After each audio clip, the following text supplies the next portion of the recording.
दुनिया में तीन एगो साहब भइल बड़े, एगो लाड साहब, दो सरकार साहब और तीसर ड्राइवर साहब। दुनिया में लोग दुई एगो चीज से डरा ले,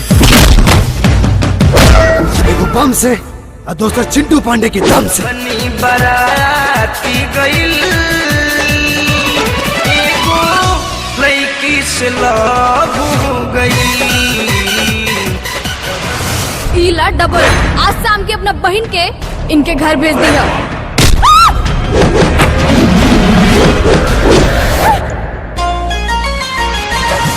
दवाई के दुकान में इंसानियत के स्टोर है और हमारा स्टोर में ना नगद चलेला और ना ही उधार चलेला, तो सिर्फ प्यार। छोड़ के हमके रउआ कमाए जात बानी, हम हो नहीं हर जाएम रउआ से कहतानी। कौमी कौन होई तो बताई हो, नहीं हार जानी जाई हो, घर ही में खाई हो नहाई हो, नहीं हार जानी जाई हो। भैरव सिंह के धमाका से दुश्मन के ऐसा चिथड़ा उड़ी, पूरा इलाका कम पड़ जाए। पब्लिक के लात जूता खाए खातिर छोड़ दे। तू अपन प्यार से हमार चिंटू बेटा के ठीक कर दे।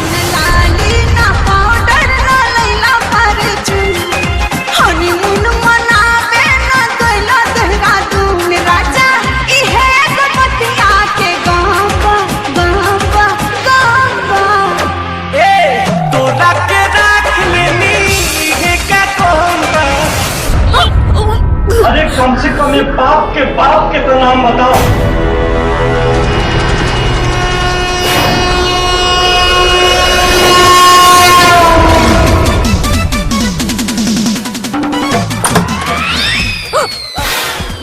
नो प्रॉब्लम ले ले ले ना भाई, परसीला मत पलो ओला से कुछ दी जवानी रजल।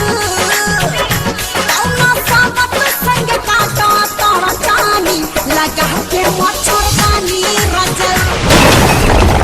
इतिहास और भूगोल उठा के देख ले, एक बार कफन में लिपट के दफन हो गई, दोबारा ना आई। ऐसा कोई शहर नहीं जहां अपना कहर नहीं, ऐसी कोई गली नहीं जहां चिंटू पांडे की चली नहीं। ड्राइवर जितना तेज गाड़ी चलावे उतने तेज बजावे ला।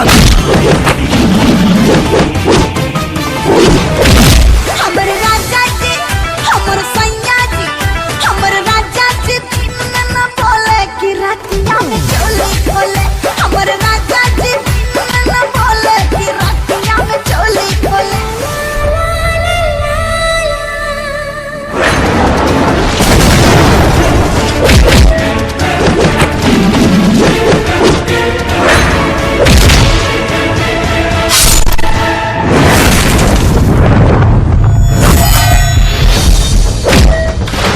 जान तक जनाना क्या हो ना कि जब मन करी तब ले ले।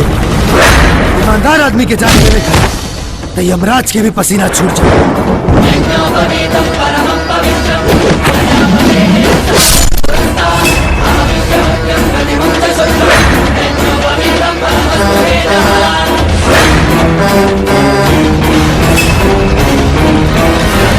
नाम क्या है? Truck driver. पूरा मजा लेवे के बाद थिएटर में आ जाइए।